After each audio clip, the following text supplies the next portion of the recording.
Welcome to Unity Now, the podcast where we discuss unity in the face of division. Inspired by the Unity 2020 plan, we strive to unite Americans by highlighting the middle ground between the two dominant parties and promoting the individual over groups. Each episode, we will bring you exciting, well-informed guests and host nuanced conversations about politically charged subjects. Our goal is to bring an end to the ideological war threatening the collective well-being of this great country.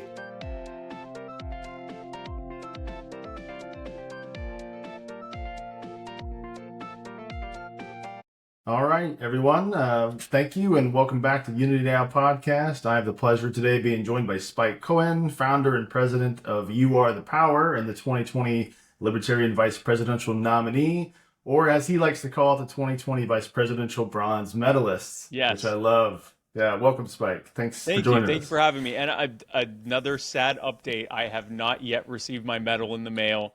I will update everyone when I do. But frankly, it was never about the medal itself. It was always about getting on that podium. There was no podium either, actually. So they kind of screwed me on both of them, but I was just happy to participate.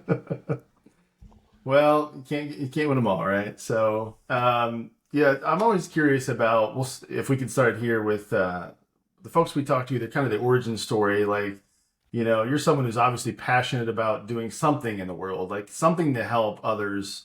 Where do you think that fire was lit within yourself? Like, how did that all happen? So I've always been very politically, I don't want to say active, but I've always been very politically opinionated. But that's not really, I'm not sure that fully addresses your question, because it wasn't really so much about the politics, but what drives me to action. And I was actually thinking about this recently. Why do I care this much about these things? Yeah. And I realized, because for a very long time, I was focused on my businesses. I was a serial entrepreneur, multiple small business owner, and I retired from that because I was diagnosed with MS in 2016, which took me down this whole path of kind of re-examining what I wanted to do with the rest of my life. And it led me to the activism that I do now and trying to help people and grow the liberty movement in the process. But that's not where it started. That's what got me back to that. Where it actually started was from the moment, as far back as I can remember, my parents, through their ministry and through their charity work, were always very, very active in the community. Everything from giving to the poor to organizing for people to go to nursing homes, to do fun events with the folks that lived there, and just to show them that there were people who cared about them. And I grew up in that. In fact, it was my if my mom were here, she could tell you whether it was my third or fourth birthday that I told her that I wanted to have it at the nursing home, because I would go there and have such a great time, and so we actually had it with my friends at the nursing home, and nothing's changed. Most of my friends are still very elderly, but but now I'm catching up with them on age. But I've always kind of had that and was taught to have that spirit for charity and for helping others. And, you know, in retrospect, I wouldn't say I put a total pause on it, but I wasn't as active in it during the years that I was working on making money and growing my businesses and all of that. And I've sort of returned to it in my middle age. Interesting. Yeah, I would think that entrepreneurial mindset as well is kind of like you're not working for somebody else. You want to build a path for yourself. That's kind of almost libertarian by itself, business-wise, right? Very much so. And I can tell you where that came from too. Well, I come from a family of business owners. My dad owned businesses. My mom owns a real estate company. My brother is very active in the corporate world. So I come from salespeople and business owners. But I can tell you, me personally, I realized that when I was about 14 years old. My parents used to make me, during the summer, I would work odd jobs. They told me, you know, we're taking care of your basic needs. You have a place to stay. You have the clothing that we get for you. You have stuff like that. But if you want, or we're buying you food. But if you want food that you want, that is something different than we got you, or you want clothes, that are more expensive than we're willing to pay for you, you can work during the summer and make some scratch. And so starting at 13 years old, I started working at like restaurants and stuff like I do stuff like bus tables and help with the kitchen and things like that. It was all under the table stuff because I was a kid. And I learned a lot of really powerful lessons during doing that. First of all, I learned the value of money. I wasn't just asking my parents for something. I was actually having to make money and then spend it and see what it was actually worth in terms of actual things, not just numbers.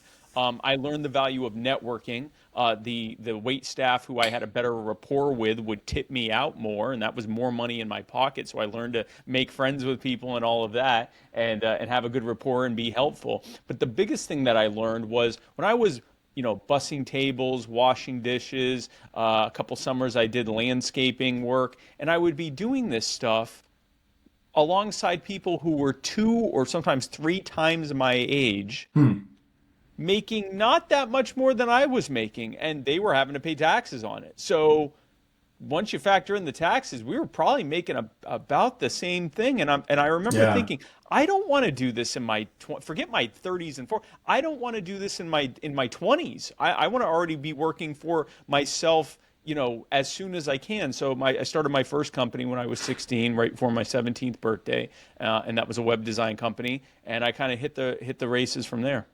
Wow, that's interesting. And then what then led to being the vice presidential candidate in 2020 then? How did that all unfold? A lot of very interesting events. So the first one I would say was the getting diagnosed with MS got me to retire. I realized I had reached a point, without going down that whole rabbit hole, the moment wasn't actually when I was diagnosed with MS. That was after years of knowing something was wrong with me and dreading finding out what it was. It was actually a relief to finally know for certain that it was MS. The big moment was when they sat me down, told me about the meds that they were going to try to put me on. And they said, you're in a really good place. We've got some incredible treatments, and the goal of your treatment is to slow down the progression of your MS so that it's not that much different than the usual aging process. That was supposed to make me feel better. Wow. That made me realize how much of an idiot I was. I realized that it didn't matter if I had MS or if I was perfectly healthy or if I was the most fit 37, 38, how old was I? 34-year-old in history. I was eventually going to decline and then pass away. We all have this sort of progressive illness in that way. And it just made me realize, I've reached a point where I don't have to work to be able to make ends meet. So why am I doing that? If all I'm doing now is just chasing pieces of paper until I die, why would I continue doing that when deep down I have all these things I actually want to do to help others and to talk about liberty and freedom and how much it helps people? And so that led me down getting involved in libertarian activism. I had an opportunity to run for the Libertarian vice presidential nomination. I didn't think I'd actually get it. I just figured it was a great opportunity for me to tell them about coming from my background as a developer and grower of successful organizations, and as a sales and marketing guy. Here's what we can be doing to spread the liberty message better. Here's the kind of ways we can be campaigning. Here's the ways we can be talking about it to different people. And I figured they'd go, okay, that's great, Spike. Thanks for that. We're going to use that. Now we're going to pick, someone much more well-known for VP. I must have sold it really well because then they actually picked me. So that ultimately is what led to that. Yeah. Yeah. I'm curious. Do you think that you guys, you and Joe Jorgensen could have actually won? Was there a path to victory and not, the whole spoiler argument? Legally, there's nothing stopping us, I guess. But first of all, you have to factor in a couple of things. I'll tell you, the way that I can answer that is to tell you what our obstacles are to winning, why not just the Libertarian Party, but no third party in modern history in the U.S. has won a single federal race, a single presidential race, and why very few have ever won even a statewide or congressional race. Mm-hmm. And the biggest in the modern era, the biggest challenge we have is the restrictions. If you are a Republican or a Democrat and you're running for office, you basically have to file some forms, pay some fees, maybe get a few hundred signatures, and that's it on a petition for ballot access, and that's it.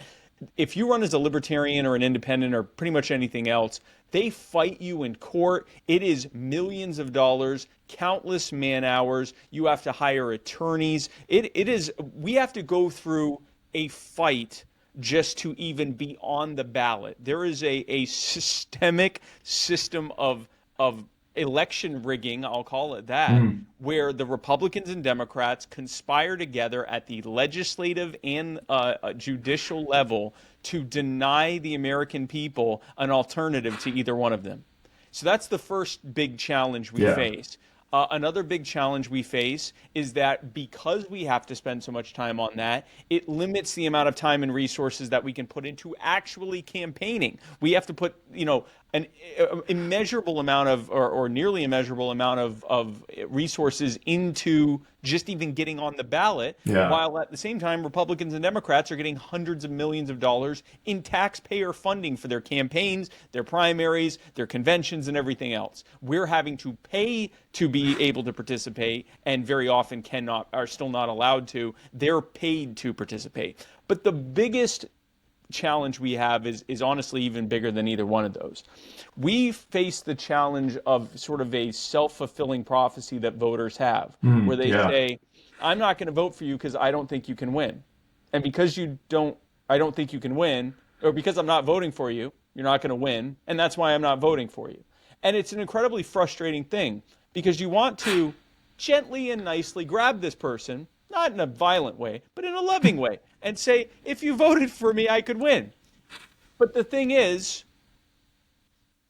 they're not wrong. And it's unfair for us to expect each individual voter to make what they see as a huge risk of not voting for their lesser evil candidate and instead taking a essentially zero odds chance on us to win this race. If they still think that, even if they don't like Republicans or Democrats, the majority of voters still think one is significantly better than the other. The ones who don't, hey, vote for us. If you don't care which side wins, vote for us, right? The worst case scenario is you weren't going to win anyway. You knew you were going to lose no matter which side won. So, but if you do significantly think that, that's harder for us. And so what I believe is our focus, we still need to run presidential candidates and all of that stuff. It's important. We need a torchbearer. We need the top of the ticket. A lot of states require it for ballot access for us to have a presidential candidate and a gubernatorial candidate and all that. So we have to do those things for a variety of reasons.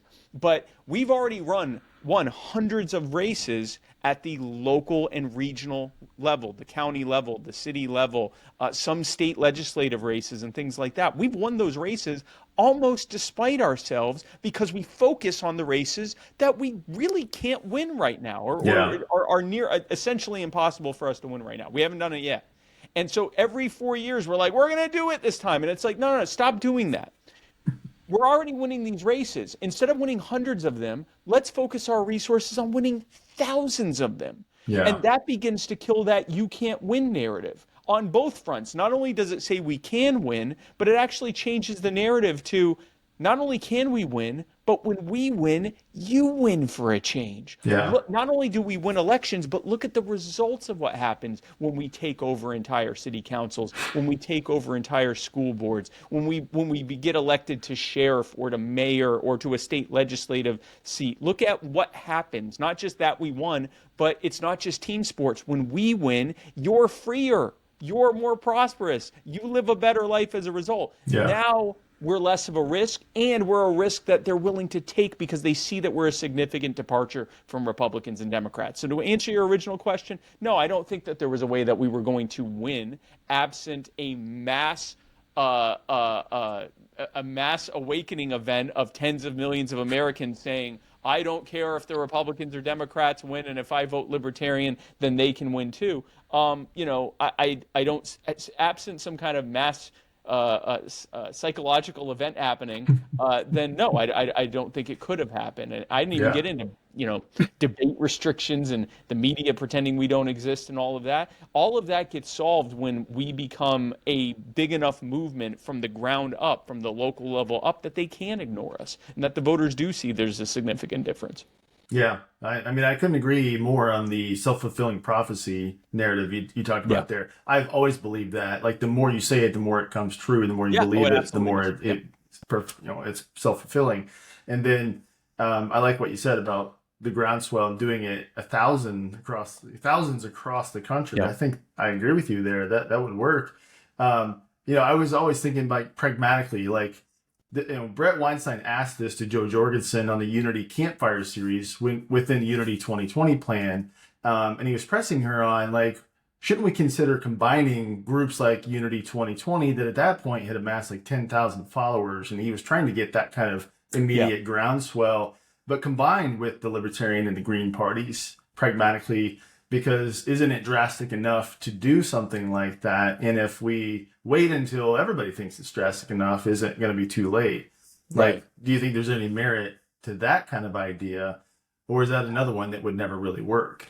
I think there are places where we can work together. Ballot access is a huge one, Mm, and quite a few times we have worked together. A good number of the seats that the Green Party ended up being able to get on in 2020 was because Libertarian Party lawyers were there, or lawyers that were, hired by the Libertarian Party, weren't just fighting for us, but for the other parties, namely the Green Party, that were trying to get on the ballot as well. And there have been years in okay. the past where the Green Party helped us get on it. So I think we can and should continue to work on that. I think there are also common cause things that we can work on together, maybe like anti-war rallies or anti-war messaging. We're both kind of anti-war parties, possibly for different reasons, but ultimately we're the same on that. I think we can work together on anti-corporatism stuff, anti-corporate welfare. We can work on, some of the criminal justice reform stuff, like ending the war on drugs. There are many ways that, and I'll use the Green Party as an example, because they're kind of the fourth largest party. That we can work together on those things, and with the Unity, I'm not sure if they're still doing Unity after 2020, but No, the yeah. Forward Party or any of those, there are areas both where we work together on just wanting to get on the ballot, so we can work together on that, and then there are certain specific policy areas where we can work together. I know Forward's a little more policy neutral, but regardless. With the Green Party anyway, and the Constitution Party, and whomever else, we can work together on those things. That's about as far as we can go. And the reason is because on some issues, there's more of a gap between, or more of a difference between the Libertarian Party and the Green Party than there is between the Libertarian Party and the Republicans or the Democrats. Yeah. So we're not going to be able to work together on that. I mean, the answers that libertarians have for, energy and the environment are essentially as close to the polar opposite of what the Green Party is proposing, while still both involving human beings. Like, I mean, it would, in order for it to be more opposite, one of us would have to propose a different species being in charge of it or something like that. And so there are certain things that we're just not going to be, gun rights and things like that. Most Green Party people are very, very strongly in favor of gun control. We are gun rights absolutists. So that's not going to work. But it's okay to acknowledge that. Like, that doesn't make them our enemies. It makes them our political adversaries on those issues. Yeah. But that doesn't mean that on the things that we do agree on or that we have common cause on, we can work together. But I've often heard people say things like, well, why don't you team up? You could, all your votes could come together. And I say, great. You get the Green Party and the LP together in a state and have them decide which gubernatorial candidate or Senate candidate they're going to go with. I wish you the best, because the reality is there's just too much daylight between policies and so forth that either one would be able to do that. But there's certainly many ways we can work together. Yeah, and you can argue that's almost a version of the lesser evil argument as well, Yes, because it's like we 100%. have to do something so drastic and merge and forget what we care about here, Yes. because there's so much evil to defeat here, right? We do not want to become the lesser of three evils. Yeah. All we've done is just increase the number slightly and given the voter yet a third suboptimal choice. Yeah. And I mean, I guess three's better than two, right? Right. But ultimately, especially when you factor in that even if we did somehow merge our parties and force everyone to ignore each other's massive policy differences or whatever, we still couldn't win. Like, we still don't have the size to win doing that, right? And we would destroy both of our respective movements in the process. Actually, what we do is everyone would leave them and go form new respective parties that were libertarian and green in nature. So I think it's better for us to understand that we are distinctly different in many ways, and that's okay. It's good for voters to have many options. It's good for there to be a big, vibrant debate between more than two sides. That's always a good thing. But there are many, many ways we can work together on things we have common cause on, ballot access and the policies we agree on. Yeah, that seems reasonable. All right. So if we could, let's shift our focus to You Are the Power. Tell us about the creation of this organization and what you're focused on. Yeah, so a lot of what's going on in the Libertarian Party isn't just about the party politics aspect of it or the electoral politics aspect. It's a kind of a symptom of a broader issue within the liberty movement that I've seen anyway. I think there are some incredible people doing work in the liberty movement, but I think that when you look at the people and the talent and what they're doing, I feel like we haven't gotten as far as we could. And I felt when I started really looking at, and this was starting in, say, 2017, 2018, that I really started closely looking at the liberty movement, I saw much more stagnation than I expected, much more infighting and frustration, a lot of circular firing squads and purity tests and things like that. And people would focus on those symptoms and say, well, the problem is the circular firing squad. No. The problem is some people are trying to be too pragmatic and giving up our principles. No. The problem is this. The problem is that. And then I realized, no, the problem is that we don't really have or haven't had a proven and viable blueprint to get from the status quo to the future that we want. And so whether our main focus is electoral politics or messaging or podcasting or technology or agorism or blockchain or whatever our focus is, we're all kind of not quite 100% having figured it out. And so I did a really first principles back to the drawing board way of looking at it. Nice. And I said, all right, what are our issues? The status quo sucks. People are suffering right now under the status quo. It's not an abstract thing. Some of us are being, heavily inconvenienced. Others are having their lives destroyed by government. And we know it better than anyone else. We know those stories very acutely, and we know why it's happening. We have an issue of a messaging gap because libertarians tend to be more cerebral and tend to be more in the first adopter or innovator part of the innovation bell curve, whereas most people just want to know that it works or that it's safe or that other people agree with it or that it meets their perception of their values. That's not how we think. We think very philosophically and very based on numbers, and that's not working. That's not working for most people. Normies are looking at us and thinking we don't care because we don't talk about caring. We talk about numbers, which that's what gets us going, but not them. We're often focusing too high up the food chain where we're not big enough to really affect any real change. But then I looked at it and I inverted it and I said, all right, well, this is actually a massive opportunity. This is a target-rich environment. Okay, great. The government is incredibly corrupt. That means that we have a ton of opportunities to not only demonstrate that the government's corrupt and show the people that are being hurt by it, but also proposing a better way and showing how we can help them. We are, focused a little bit more heavily up at the federal and international level and things like that. People's local governments are screwing them over, and they know it. And they don't know how to do anything about it. They feel powerless. We know what to do about it. So we can actually work on that.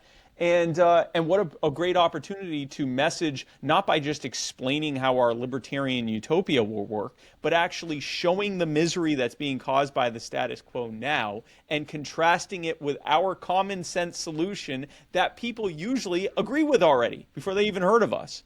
And so that's what happened. That's what You Are the Power. That's what we were founded on.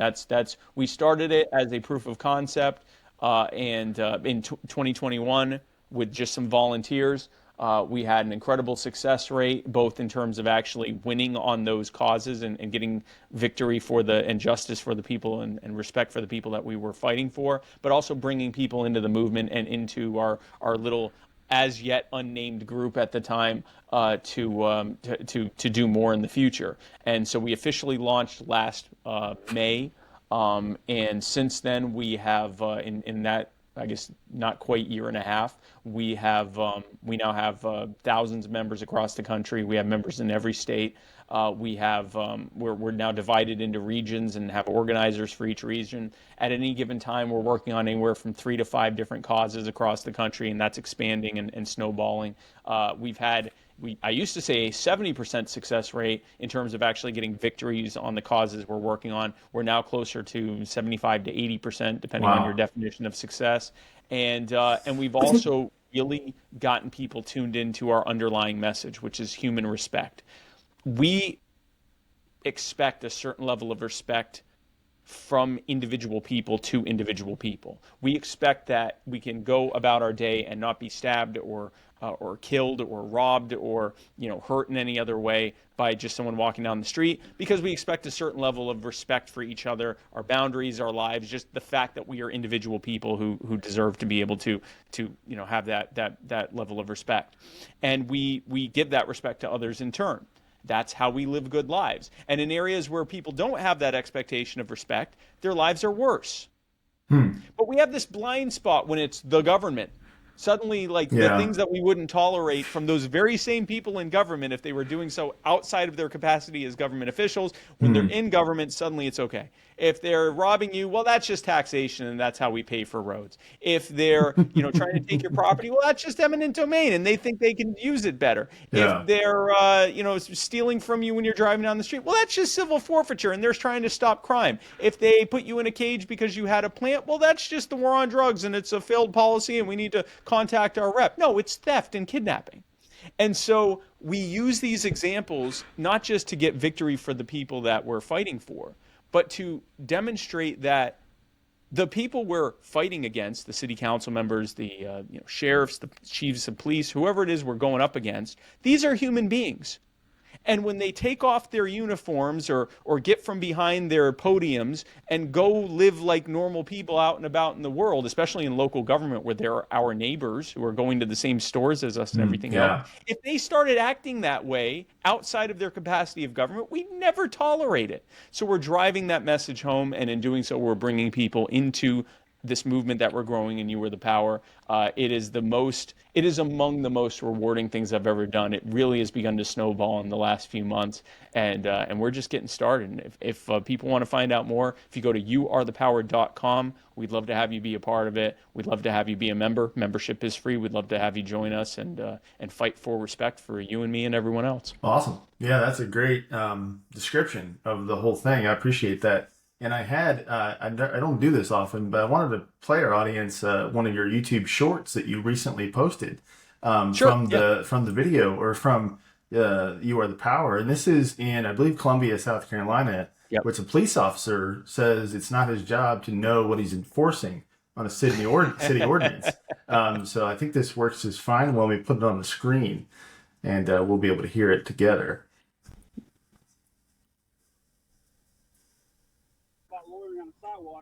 When did he do that? Like a month ago. I've been at every city council meeting. It's a city ordinance. Do you happen to have that for me? I just can. You can look it up. I don't know. Could you please do that? Off the top of my head. Could you please do that for me? The only reason why I'm asking is because we've been having conversations ongoing with the mayor, with the city manager. The news and everything. I don't know what it is off the top of my head. So the ordinances that were passed in August 15th, one was for sleeping out camping, and then the other one was for shopping carts. There was nothing about loitering in the city. Sitting here, you can't sit here. What? My question is, but as long as he's off to the side. Now look at you're about to see this tree that this cop is saying you can't sit next to because it's blocking foot traffic. Yeah. That's what I'm just trying to understand. Yeah, that's why I'm asking you, because Meanwhile, Jason is actually blocking I'm foot trying to traffic work with you here, standing on the because, sidewalk. like, That's fine. if you guys have these ordinances, you guys need to know them. We need to know them so we can make sure that everyone's in compliance. Reasonable question. We're trying to work with y'all, and I know the mayor doesn't really want to work with us because he's got his agenda and whatnot. But we're trying to work with y'all because y'all are actually out here and y'all are actually connected to the community. So I'm asking you if you could please just find me that ordinance of where people aren't allowed to sit or walk on the sidewalk or hang out or feed on the sidewalk. Obstructing sidewalk. But the trees obstructing the sidewalk. And so if he's sitting, I can't do anything about the tree. exactly. So if he's in the same path of the tree, then how is he obstructing anything? If I'm standing here, what traffic am I possibly obstructing standing here? Is my question. Read the ordinance and explain it to not. Which ordinance? That's what I'm asking you for. Just read it. Which ordinance is that? City of Columbia ordinance, go to Muni Code. Okay. There's that obstructing sidewalks. So again, if he is not standing in the way of anyone that can be traversing through that, I'm sorry, I apologize. Like he just If he's blocks. Yeah. So if he is sitting in this location. Okay, I will, but thank you for not giving me an ordinance. I'm asking you. Okay, so it's on our job to find out laws and ordinances that have been passed that you're trying to enforce. There was never one that said that. I'm not required to. I know you're not required to know your job. I appreciate it. Thank you so much. I hope you have a great day. So Yeah. a little bit of background. Yeah, a little bit of background there. We've been dealing with, that's in Columbia, South Carolina. Okay. There's an organization there called Be Kind, Be Great. And there are a couple others as well. Okay. And the homeless population in Columbia isn't really, because of the layout of Columbia, which is sort of a series of different neighborhoods that are interspersed between swamps and wetlands. You don't really have a big, centralized city, right? So okay. there aren't, a bunch of homeless people in one area necessarily. Gotcha. There are maybe a couple dozen over here and 30 or 40 over here and 10 over here under a bridge or something like that. They're kind of scattered throughout. There's a few hundred of them scattered throughout a fairly large geographic area. And so what Be Kind, Be Great and some of these other organizations do, they know where, some of them are formerly homeless themselves, they know where the homeless folks go, and they will go and give them food, and they'll try to connect them with any kind of services they need. If they need to get an ID, if they want to try to get help getting off of drugs, a lot of them are dealing with PTSD. They've tried to organize with the local universities to try to provide them with additional services, mental health services, things like that. Everything was going fine until suddenly the city decided to start a partnership with an NGO and give them millions of dollars to provide services in one central location in the middle of the city. And then suddenly, not only were they requiring all the homeless people to take as far as 6-mile journey every single day by foot. Some of these people are in wheelchairs, but to take a 6-mile journey through residential neighborhoods, mind you, to go to a central location to possibly be fed. But they also then had the police start going out and harassing anyone who tried to feed them where they were, and threatening them with arrest and threatening them with fines, and started harassing the people, the homeless folks who were eating there, and saying, oh, you're blocking traffic. There was no traffic, and they weren't blocking any traffic. The guy was sitting by a tree under some shade. And that was one example of that. Now, when we found out about that, they were going at him hard, and they were saying, if you keep doing this, we're going to lock you all up. We found out about it. This was 2 months ago now. We found out about it. We immediately put out press releases announcing that we were going to go and help feed folks across Columbia, South Carolina. We invited the mayor to join us. We invited the police to join us. We invited the city council to join us. We invited everyone to come out and join us. We said, we don't care. Like, we're actually not breaking any of your rules, but even if we were, these are rules that should be broken. You're literally telling people that they're not allowed to feed people. And so we did that event. The cops didn't show up at all because now suddenly it's a bunch of people doing it publicly and inviting the media to watch it. Yeah. And talking about it on social media and everything else.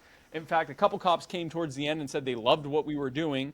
A city council member of a nearby city, a suburb of Columbia called Irmo, said he was going to start coming out and supporting us as well. And so on the strength of that, I went to the city council meeting and gave them a talking down, basically saying, why are you doing this? Okay, you want to throw millions of dollars at this NGO at Hope Plaza? Fine, go ahead and do that. That's whatever. That's, if you want to do that, go ahead and do that. But why are you threatening people with fines and jail time for feeding people? None of you would step on this side of the dais and go out there personally and tell them, this is a nice charity you got here. Be a real shame if something was to happen to it. Maybe you need to give me a little bit of money and do it where I tell you to do it. None of you are sociopaths or protection racketeers. Why are you doing this? And so I let them know that millions of people were going to see this speech and that thousands of people were going to contact them. And that's exactly what happened. That speech that I gave was viewed, I think last count, somewhere between 5 and 6 million across all of our social media. And as far as we don't have an exact count, but we know a lot of people, I think in the thousands, certainly in the hundreds, reached out to the mayor and city council and said, what are you doing? Why are you doing this? We did a follow-up event called Walk a Mile in Their Shoes, where we went and actually did one of the walks, one of the shorter walks, to show you're making them walk through this downtown center. You want a homeless caravan every day? Yeah. This is the way you're going to deal with homelessness? Do you think the rest of the people in this community want to have homeless people traipsing through, wandering through, many of them with mental health issues, many of them with drug abuse issues, none of whom want to be doing this and who are angry and resentful about it? You think that's going to make this better? Yeah. So anyway, long story short, we did that. Wow. The mayor privately admitted to us that their program was an abject failure. They had so far had 2 feedings at the location they spent millions of dollars on, and so that happened right before that video happened right before our event on Saturday. That happened on Friday, where the cop was out there harassing people and citing ordinances that do not exist. We confirmed there is no ordinance saying you can't sit by a tree. There's not even an ordinance saying technically that you can block the sidewalk, but no one was blocking the sidewalk, so that wasn't even a thing. But the difference is, because we're putting people power on them and public pressure on them, both the mayor and the chief of police admitted that cop had no business doing that they were taking corrective measures, whatever that means, but that more importantly, they weren't going to be doing that anymore. And so at this point, we're about ready to declare victory there, because we have them on the record saying that they are not going to, they said they're going to be putting together an action plan, because they're politicians. They can't ever just say, we'll leave you alone. It has to be an action plan. Yeah. But basically, we're being told that they're going to say that they're going to just do the thing we said 2 months ago and let people feed people without threatening to harm them for it. And at that point, that'll be a victory. And in the meantime, we've gotten many people in the community connected with these charities. We've helped raise thousands of dollars for them. We've helped feed people hundreds of times over. And we've helped show people that we're all about just respecting people as human beings and letting them live their lives as long as they're not hurting anyone else, as long as they're helping others. Then why is it anyone's business, especially the government's? Yeah, I mean, it highlights exactly what you were saying earlier, that if that police officer took off that uniform and did approach somebody on the sidewalk and said, yes, hey, you got to move, then there'd be videos about Karen, yes, him, like, hey, what are you talking about, right? You're a Karen, right? Leave me alone. If that same person either wasn't a cop or was off duty, and he had a gun open carried on his hip, and walked up to someone in a vehicle that has a cage in the back of it, again, not as a cop, just as a not cop. Now he's not a cop, he's a person, because that's different, right? For some reason. And he went up and said, hey, if you don't stop sitting at this here tree, bothering no one, I'm going to kidnap you. Yeah, yeah. We wouldn't talk. We would have wanted posters up looking for this person and saying, we have to stop them. We'll do everything we can to stop them. We have to put that person in a cage. But when it's the government, we get this blind spot because we've been conditioned that even if we disagree with it, even if we want to rally together to stop it, well, it's just a bad political decision. Well, it's just police misconduct and they just need more training. No, they need to be expected to respect us as human beings the same way that we would expect those exact same people to respect us as human beings outside of their magical authority as a government official. And that's what You Are the Power is all about. Not just dealing with the symptom of the problem, but messaging in doing so, messaging and showing people the underlying problem is that we are giving this pass to our neighbors and fellow human beings, that if they put on their magic government hat, then suddenly, we are going to begrudgingly tolerate them doing these horrific things to us that we would never allow them to do otherwise, and that we shouldn't. We have no compelling reason to tolerate it. We're not going to be violent. We're not going to threaten them. We're simply going to say, if you can't do this right, we're going to hold you accountable until you do. We're going to make you do what we make our kids do, and not steal from people and not threaten them and not hurt them. And if we have to act like your parents, we'll act like your parents. And I don't disagree with anything you said there. It's like the ultimate question then always comes in reverse. Like, then how do we have effective public services at all then without crossing those lines? It's like something Jordan Peterson talks about that we're doing now is 10,000 tiny steps backwards. So we must have taken them at some point already, or even 100,000 to where we are now. Yeah, I right? think it comes down to, I think at some point we lost the script. Or maybe it's always been this way and we're finally catching up to what the scam is. But either way, and this is a misperception I'm not saying you are, but many people have of libertarians when they hear us start talking about, government's not really a good way of dealing. Why aren't we just doing this ourselves? And why are we giving them this kind of power? People go, oh, libertarians just want chaos. They don't want any rules. They don't want any governance. They don't even want roads. They don't want roads. They don't want libraries. They don't want bridges. They just want us living on our own land and shooting anyone we see. Like they come up with this insanity.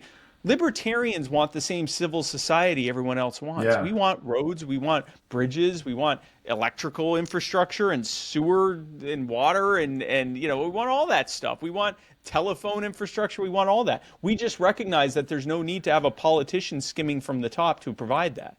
Like when someone says who will build the roads, the road builders. Who will pay for it? Us. We already are. Who won't be involved is a bunch of people that are skimming from it and pushing it for their own political ends. Let us work together. We call it the market, but it's really just people. Let people work together voluntarily, and a lot of this stuff won't be necessary. Now, maybe we still need a small night watchman government that makes sure to, crack the heads of anyone that tries to hurt other people, thieves and murderers, rapists, whatever. Okay, fine. Okay. I am okay with whether it's through a free market system or through a government system, having some people whose job it is to exact justice and try to prevent or at least punish people who do bad things that harm others. Again, that falls right into human respect. That's okay, fine, great, do that. The second they're doing anything else outside of that, they're now trying to centrally plan our lives, whether it's healthcare or food for the homeless or even education. A lot of these things, when they're doing it, they're now trying to pretend that they magically know what everyone needs better than them, and they're going to centrally plan it better than we ever could. And when it inevitably fails, because no human being can possibly know what everyone else needs better than they do, and no human being is going to be able to allocate our resources better than we can as individuals working together voluntarily, they instead blame us, say we're the problem, and threaten us for our non-compliance with it. So that's where I think it goes wrong. I think the things that we want, the services we want, can either be provided outside of government entirely, far better than the government could, or if we decide that there are certain things like security, policing, whatever, that do require a government or governing entity, then it still needs to follow the code of human respect. It still needs to follow that concept of respecting people as individuals. Yes, we can have cops, but they don't need to be stealing from people who haven't been accused of anything. That's what civil forfeiture is. Yes, we can have, parks, but they're not going to be had by government officials stealing people's property to make the parks, right? Like you can have these things without robbing people, kidnapping them, threatening them with violence, and all of that. That can be done without. We don't need that. We don't need the mob to do good things. Yeah, I mean, it seems reasonable. Absolutely. All right, we only got a little bit of time left. I could not have you on here and not ask you about 2024. So for context, because everything might change in a day as fast as things are moving and the things that are going on. We're recording on October 6th for everybody. So will Biden run? Is he going to be the nominee at all? Will Trump be in jail or he be the GOP nominee? What about a third party breakthrough next year? What are your thoughts? Yeah, so I think Biden-Trump too is already a foregone conclusion. And what's wild about that is there were some recent polls that came out. Over 60% of Americans said that they did not want, now I forget which is which. There were two polls. One said that over 60% didn't want either Trump or Biden to win. Then there was another one that said over 70% of Americans didn't want whatever the other one was to win. So like super majorities of Americans are saying we don't want Trump Biden too. Right. And so the Republicans and Democrats, true to form, go, we're giving you Trump Biden too. And so, that's baked into the cake at this point. I know, I guess the one exception to that could be if they, one of these bogus prosecutions ends up getting Trump put in jail or disqualified from enough ballots that the Republican Party, says, well, we can't have someone on who's not going to be. We're not the Libertarian Party. We got to be on all 50 ballots. He might be Speaker of the House soon somehow. You know what? I don't. Nothing surprises me at this point. I could if he starts pushing to be speaker, the Republican Party is the Trump party right now. Right. What sitting rep who has to get elected every 2 years is going to go, no, I'm against Trump for speaker. If he's saying he wants to be speaker, he could very well end up becoming speaker. Everything is possible in crazy world. Yeah. So we'll see. It is really hard to tell. In terms of third parties, it's what I said before. We need to build ourselves up to be able to break individual voters free from that narrative. That's the biggest challenge we have. If we can break voters free from that narrative, that deals with all the other stuff. Now we got more than enough votes in support to qualify the polling threshold to get on the debate stage. We got more than enough people to go out and collect signatures to get us on the ballots. We've got more than enough donors to make sure that we can properly campaign across the country. We have more than enough attention that the media can't ignore us, and new media on social media isn't ignoring us. Like all of those things come when a large and growing number of voters says, okay, yeah, this is worth it. I not only are they a substantial difference, but I think they can actually win this too. Will that happen in 24? Odds are pretty low, but you never know what can happen. I've been asked if I'm going to run in 24. I haven't ruled it out, but ultimately it comes down to how I can best help the liberty movement, whether that's staying with You Are the Power and continuing to work on our growth goals, or whether it's putting a good team in place for the next year to make sure that You Are the Power meets those goals and taking, basically a year to do a run for president. I haven't ruled out doing either.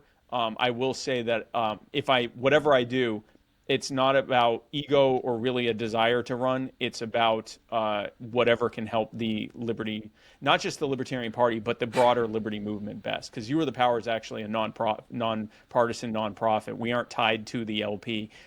We work. Our volunteer leadership team has Republicans, Democrats, Libertarians, other third-party members, people that aren't involved in political parties in any way. We have some non-voters that are in our leadership. So we are very, very we are as nonpartisan as it gets.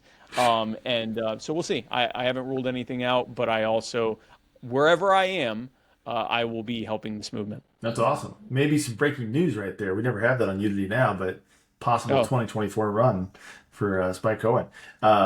Yeah, the breaking news is that I haven't ruled it out, but that's actually not breaking news. I've been saying that for a while. But yeah, a recent Gallup poll did come out. Breaking Points had this recently that showed 63% support for a third-party candidate in 2024, which is the highest since that question was asked in 2003. Always, and that's been going up. Yeah. We are routinely, I say we, the unnamed third party routinely is now scoring in the 60s and in some polls in the 70s, and have been for years, and it just keeps creeping up. Americans are getting more and more sick of the Republican and Democrat parties. The problem is even amongst that 60 whatever percent, some of them just don't vote. They're like, it's a waste of my time to vote for anyone. But a lot of them, yes, they would prefer a third party, but they still see a significant enough difference between the Republicans and the Democrats, and they think one or the other is the lesser evil that they need to vote for in the meantime, that until a party comes along that they think can definitely win, they're not going to vote for us. And that's that extremely frustrating self-fulfilling prophecy where we want to gently grab them, again, gently, not violently, lovingly, gently grab them by the face and go, please, just think of what you're saying. Write down what you're saying and then read it and ask if that makes sense. But the thing is, like, it's even if 90% of Americans said, I would prefer a third party, but the vast majority of them said, but I still think this party or this party is better than the other one. Until we demonstrate that we are worth taking that bet and that risk, they're still not going to vote for us. And that's why we have to focus local. Well, and they said this on the heels of, in less than a week, it sounds like Robert F. Kennedy Jr. is going to announce going independent and separating from the Democratic Party. And they think, they even, on breaking points, they even said maybe he's going to be the Libertarian candidate. I mean, which would be kind of wild. Yeah, that's not a coronation. He'd have to convince the Libertarian Party delegates from the 50 states that he because we don't do primaries. He'd have to convince them that he's the best nominee, and if he decides to run, then he can decide to run. There's a lot of daylight, a lot of difference between libertarian. We agree with RFK on quite a few things. We also disagree with him on quite a few things. So we'll see, but. Also, Cornel West just announced he's not running Green Party. He's also running independent because he can't get ballot access with the Green Party. And he determined it would actually be more efficient to try to do it as an independent. That's what I'm talking about. Like, he would prefer to run Green Party, but because of the ballot access restrictions, he'd rather not have to work internally within the party to get the nomination and then have to work to get ballot access. He'd rather go straight to ballot access. And I frankly don't blame him. There's a good chance RFK may decide not to try to get the LP nomination, not because he doesn't like the LP or whatever, but because he also doesn't want to have to fight to get the nomination and then fight to get ballot access. So I mean, this is what happens when you have the two main parties. Basically, when people say, do you think the 2020 election was rigged? I said, every election is rigged. Every election, the American people are, the entire electoral system is built to protect Republicans and Democrats, and that is it. That's literally what they're there for, is to protect Republicans and Democrats. Some states it's to protect Democrats and Republicans, but it's the same thing. So anyway, so that's, I anything could happen, but I think that we're not going to have the breakthrough. The breakthrough is going to have to happen more locally. Before anyone trusts us in the White House, they got to see what we're going to do in their backyard. And we can affect more positive change for them on a day-to-day basis in their backyard anyway. So let's focus on that. All right. I like it. So it was youarethepower.com, and focus on your school boards, your local elections, your city councils, affect change there, right? And see how you can affect change growing from that point. And absolutely. And just to be clear, make sure I don't get any IRS issues. You Are the Power is a nonpartisan nonprofit that is growing the liberty movement by teaching the principles of human respect through the activism and helping people. I also have opinions as a member of the Libertarian Party that the Libertarian Party should be focusing primarily on local races to grow them. I just want to make sure these are two separate, for both ethical and fine avoidance reasons. I want to make sure that those are two separate. Yeah, we can add even a disclaimer on the episode description. Where the Power is not affiliated with the Libertarian Party. Just run it across the screen on YouTube. As a marquee. Yes, exactly. And I'd be remiss if I didn't tell everybody to go follow you on X, Twitter, whatever they call it now, Real Spike Cohen. It's a fantastic satire follow. You go after some people sometimes. What is it? Read it again. Slowly this time. I believe in you, right? Something like that. Yeah. So if you go to @Real Spike Cohen, I have a pinned post. Which I hope, because I picture people, they're looking at something I posted. They did not read it. They read the first 6 words or 5 words and go, I know what the rest of that says. And they get all upset. And then, of course, they go to my profile so they can find something to say angrily at me. And so I hope that before they start doing that, they will see this screenshot I have of me saying, read it again. slowly this time, I believe in you. It's even better. You know, I want to let them You know. saying it, I yeah. believe that they have the ability to fully read it and then apply critical thinking and critical reading skills to determine what I actually said. And if you're still upset, then engage with me. Yeah. But I deal with a lot of people who are like, yeah, but I recently had this where I jokingly, you know, Elon Musk said that the FBI needs some serious reform. Yeah. And I replied and I said, yes, the FBI should be reformed into an organization that used to exist but doesn't anymore. That means that I want the FBI not to exist. Like, it should have never existed. And- it was founded illegally. It's a political hit Yep. organization. They've murdered people. It's not a law enforcement group. It's a political hit squad. And the first Anyway, comment was, so- what? And among the first comments of people going, it shouldn't even exist. And it was like, you didn't read it. So anyway, yes. So if you join me on Twitter as I encourage people to learn how to critically read. all right. Well, we're out of time there, Spike. I appreciate your time on the Unity Now podcast, Absolutely. and we hope to talk to you again soon. Thank you, man. Thanks for All having right. me on. We'll see everybody.